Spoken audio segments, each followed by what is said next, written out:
Kolkata rape कांड में आज जबरदस्त हलचल मची। जहां एक तरफ जो मेन आरोपी है संजय रॉय का पॉलीग्राफी टेस्ट हुआ, तो वहीं सीबीआई की टीम और एक्सपर्ट ने प्रेसिडेंसी जेल में झूठ पकड़ने वाली मशीन से उसका सामना करवाया। आज रेड भी पाई गई सीबीआई की तरफ से कई जगह।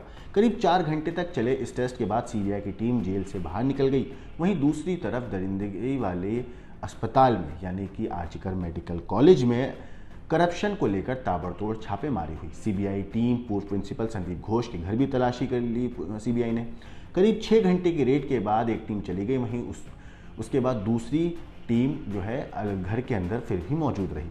आर्जिकर मेडिकल कॉलेज और अस्पताल में संदीप घोष की टीम में रहे देवशीष सोम और संजय वशिष्ठ के घर पर भी छापे डाले गए। सीबीआई ने 15 ठिकानों को खंगाला। सीबीआई ने सुबह 6 बजे ही संदीप घोष के घर दस्तक दे दी थी। 1.5 घंटे इंतजार के बाद दरवाज़ा खोला गया। उनके साथ 2 सीनियर डॉक्टरों के घर भी छापा मारा गया। मेडिकल कॉलेज के पूर्व वाइस प्रिंसिपल अख्तर अली की शिकायत पर केस सीबीआई को सौंपा गया है। इस तरह से कोलकाता रेप और मर्डर कांड की जांच अब गहरी होती जा रही है। जिस लेडी डॉक्टर का रेप करके कत्ल किया गया, उस केस की जड़ें और कहाँ कई जगह पे मिल सकती हैं, कहाँ मिल सकती हैं, इन सब चीज़ों पर तफ्तीश हो रही है। वो मामले खुलकर सामने आ सकते हैं अब, जिनका नाता इस केस के यानी कि डॉक्टर के कत्ल से हो सकता है। वहीं ममता सरकार ने धांधलियों की जांच के लिए एसआईटी बनाई थी, लेकिन हाईकोर्ट ने कहा कि ये मामला भी सीबीआई को ही जांचना चाहिए और अब रविवार की सुबह से सीबीआई एक्शन में है। सीबीआई ने ताबड़तोड़ 15 जगहों पर छापेमारी कर दी है। हर जगह तलाशी हो रही है। संदीप घोष पर करप्शन के कई बड़े और संगीन आरोप हैं। 2 बार उनका ट्रांसफर भी हुआ था, लेकिन रसूख के बूते वो आर्जिकर अस्पताल में ही बने रहे। सीबीआई से पहले करप्शन और वित्तीय धांधली की जांच का काफ़ी कुछ काम एसआईटी ने भी कर दिया था, लेकिन कोर्ट के आदेश के बाद अब वित्तीय धांधली के सबूत और जो दस्तावेज हैं वो सारे के ले जाकर सीबीआई को सौंपने पड़े। हाईकोर्ट ने ये मामला जिस तरह से सीबीआई को सौंपा है, उससे कई सवाल अब पैदा होते हैं। मसलन क्या अस्पताल में ऐसा कुछ गलत हो रहा था जिसकी जानकारी पीड़ित लेडी डॉक्टर को थी? क्या अस्पताल की धांधली को छुपाया जा रहा था? क्या राज खुलने के डर से ही लेडी डॉक्टर को संजय रॉय ने रास्ते से हटाया? संजय रॉय के जरिए रास्ते से हटाया गया, माफ़ कीजिएगा। क्या अस्पताल की धांधली का इस रेप और मर्डर केस से कोई गहरा नाता है?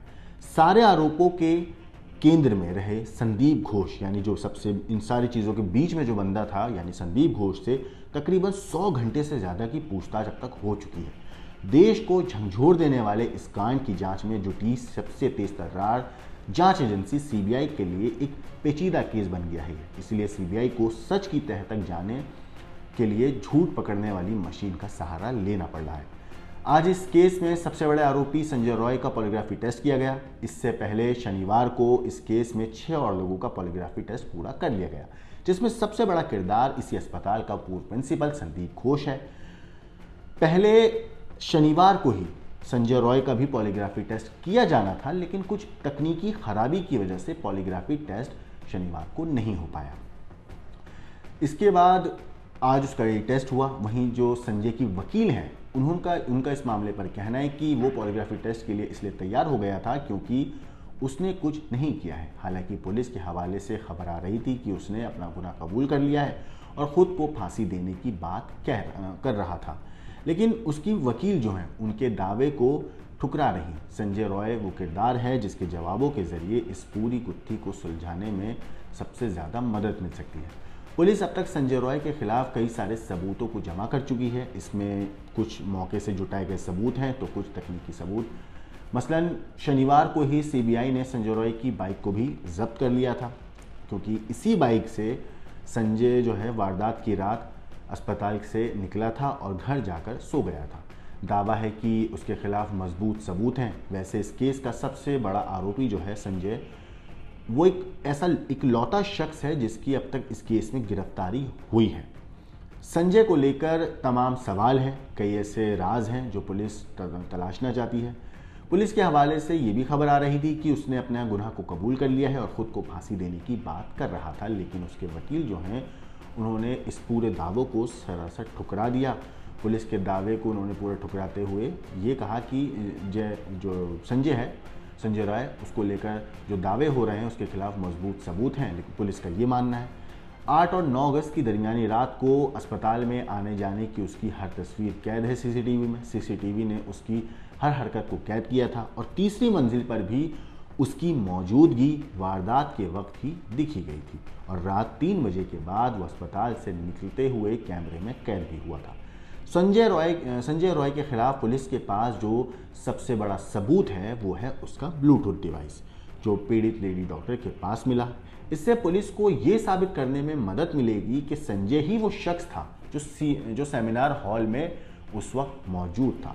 ब्लूटूथ को पुलिस ने मोबाइल से जोड़ा तो घंटी संजय रॉय के फ़ोन की ही बजी थी। वैसे अगर सबूतों की बात करें तो संजय के खिलाफ ब्लूटूथ, बाइक, मोबाइल फ़ोन और उसके कपड़े हैं सबूत के तौर पर। कई लोगों के बयान भी संजय के बारे में हैं जो पुलिस ने रिकॉर्ड किए हैं। पुलिस का दावा है कि संजय ने माना है कि हाँ मैंने गुनाह किया, मुझे फांसी दे दो। हालांकि संजय की मां और बहन को यकीन नहीं हो रहा है कि संजय ने ऐसी घिनौनी वारदात को अंजाम दिया है। इस पूरे मामले पर मां और बहन का क्या कहना है, एक बार आप सुनिए। আমি এই আছি, যেমন থাকতে হবে। সঞ্জয় কি এই বাড়িতেই থাকতো? এই বাড়িতেই থাকতো। তারিখটা যদি জানতাম তাহলে ও বললো এসে জল খেলো, বললাম খাবি না বাবু? বললো কি না আমি কাজে যাচ্ছি। ব্যাস তারপর থেকে আমি যেন পাগলের মতন ওই মন্দির এদিক ওদিক সব, কাকে বলবো, দৌড়োদৌড়ি মেয়েদের বলবো, ওরাও এলো না। তারপরে নিজের ঘরে ভগবানের কাছে বসলাম, হে ভগবান কোথায় গেল ছেলে। তবে কিছুদিন পরে খবর এলাম। ছোটবেলাটা তো একসঙ্গে কেটেছে, ভাই ছোটবেলায় কেমন ছিল? নর্মাল যেরকম সমস্ত ছেলেরা হয়, যে বাকি 4টে ছেলে যেরকম হয় নর্মালি ছিল, পড়াশোনা করতো, ঠিক সেরকম তো কিছু ছিল না। ভাইয়ের সঙ্গেও সম্পর্ক ছিল না? সাথে না, ভাইয়ের সাথে না, বোনদের সাথে না, কারোর সাথেই ছিল না। ভাই শোনা যাচ্ছে যে একাধিক বিয়ে করেছিল, এটা কি ঠিক? একাধিক বিয়েটা তো আমি জানি না, যেহেতু বেশি মাঝে মধ্যে তো হাউস ওয়াইফ বেরোনো হয় না, ওই মাসে একবার বেরোলাম বা মন্দিরে গেলাম, শনিবার করে একটু মন্দিরে যাই, তখন বেরোনো হয়। তখন দেখেছি দুটো বউকে আমি দেখেছি। लेकिन आपको एक हैरान करने वाली बात और बताता हूँ। असल में देश के 2 हिस्से हैं अलग अलग, जैसे कि पश्चिम बंगाल एक हिस्सा है और एक हमारे देश का हिस्सा महाराष्ट्र। इन दोनों हिस्सों में 2 घटनाएं हुई जिससे पूरे देश को दहला दिया था। कोलकाता के आरजीकर अस्पताल में ट्रेनी डॉक्टर के रेप और हत्या से देश भर में सनसनी फैली, तो महाराष्ट्र के बदलापुर में स्कूल से ऐसी ही घटना सामने आई जिससे लोगों में आक्रोश है। कोलकाता और बदलापुर में पकड़े गए आरोपियों की फैमिली लाइफ में कई हैरान कर देने वाली तथ्य सामने आए। इन तथ्यों के सामने आने से आरोपियों के अपराधों के साथ साथ उनकी निजी जिंदगी भी अब चर्चा में बनी हुई है। इन दोनों आरोपियों की पारिवारिक जिंदगी किसी रहस्यमयी और झोल भरी कहानी से कम नहीं है, जिसमें एक ने 4 शादियां की थी जबकि दूसरा जो आरोपी है उसने 2 बार शादी की। कोलकाता के आरजीकर अस्पताल में हुए रेप कांड में जिस आरोपी संजय रॉय को गिरफ्तार किया गया है, जिसका पॉलीग्राफी टेस्ट हुआ है, पुलिस ने उसकी कुंडली भी निकालकर सामने रख दी है। आरोपी की जिंदगी में 4 पत्नियों की मौजूदगी ने सभी को हैरान कर दिया। उसकी पहली शादी तब हुई जब वो काफ़ी युवा था। कुछ रिपोर्ट्स में उसके बच्चे के होने की बात भी कही जाती है, लेकिन इसे लेकर स्पष्ट जानकारी हमारे पास अभी नहीं है। इस जटिल पारिवारिक संरचना ने पुलिस और जांच एजेंसियों के लिए भी एक चुनौती खड़ी कर दी। जांच में सामने आया कि आरोपी ने 4 शादियां की थी संजय ने। हालांकि उसके गंदे आचरण की वजह से 3 पत्नियां उसे छोड़कर चली गई थी, जबकि जो उसकी चौथी पत्नी थी उसकी पिछले साल कैंसर की वजह से मौत हो चुकी है। आरोपी संजय रॉय के परिवार में फिलहाल उसकी मां भी हैं। हालांकि संजय उनके साथ नहीं रहता था। जांच में ये भी सामने आया था कि कत्ल से पहले और कत्ल के बाद भी आरोपी दूसरी लड़कियों के साथ बदतमीजी और छेड़खानी करता रहा।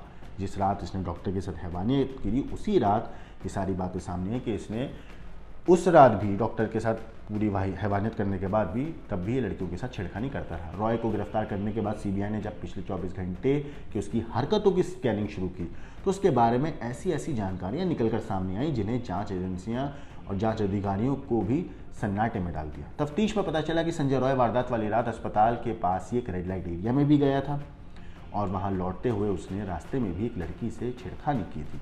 यहाँ तक कि रेप और कत्ल की वारदात के बाद भी उसने एक महिला को फ़ोन किया और उसके साथ भी उसका व्यवहार एक पर्वर्ट की तरह था। तफ्तीश में ये भी पता चला कि इस वारदात को अंजाम देने के बाद संजय ने एक महिला को फ़ोन किया जिसे उसने दीदी बोलकर संबोधित किया था, मगर हकीकत यही है कि उसने इस महिला के साथ भी बदतमीज़ी से बात करी। अस्पताल से बरामदे के एक सीसीटीवी फुटेज में 8 अगस्त की रात को संजय रॉय अस्पताल से बाहर निकलता हुआ दिख रहा है। छानबीन में पता चलता है कि रात को अस्पताल से निकलने के बाद अपने एक सिविक वॉलंटियर दोस्त के साथ पहले सोनागाछी के रेड लाइट एरिया में ये गया। वहाँ उसका दोस्त तो एक जिस्म फरोशी के अड्डे में चला गया था, लेकिन संजय बाहर ही खड़ा रहा। इसके बाद दोनों वहाँ से फिर साउथ कोलकाता के एक दूसरे रेड लाइट एरिया चेतला में गए, लेकिन यहाँ भी संजय का दोस्त ही उस जिस्म फरोशी के अड्डे के अंदर चला गया और ये बाहर खड़ा रहा। और फिर यहीं से वो वापसी के दौरान उसने एक लड़की के साथ छेड़खानी करी और उसके बाद उसकी न्यूड तस्वीरें मांगी। अब चलते हैं दूसरी खबर की, यानी कि मैंने शुरुआत में 2 जगह का नाम लिया था, पश्चिम बंगाल और बदलापुर। अब बात करते हैं बदलापुर की। महाराष्ट्र के बदलापुर में एक स्कूल की बच्चियों के साथ हैवानियत की खबर सामने आई। दरअसल बदलापुर में जिस तरीके की घटना सामने आई, परिवार के इस पूरे मामले में आरोपियों की कोलकाता कांड के आरोपी संजय से कुछ अलग नहीं है, बल्कि एक तरीके से मिलता जुलता ही है। इस आरोपी की भी पहली शादी हो चुकी है, लेकिन कुछ समय बाद उसने दूसरी शादी कर ली। 2 बच्चियों से यौन उत्पीड़न के मामले में गिरफ्तार आरोपी अक्षय शिंदे ने 2 शादियां की थीं। आरोपी की पहली पत्नी ने उसकी गलत आदतों से तंग आकर छोड़ दिया था। इसके बाद आरोपी ने 4 महीने के बाद ही दूसरी शादी कर ली।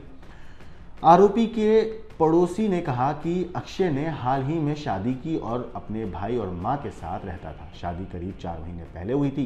ये उसकी दूसरी शादी थी। पहली पत्नी ने उसकी आदतों और उनके बीच घरेलू मुद्दों के कारण उसे छोड़ दिया था। अक्षय शिंदे की गिरफ्तारी के बाद परिवार के सदस्यों ने तुरंत इलाका छोड़ दिया और घर को लॉक करके कहीं चले गए।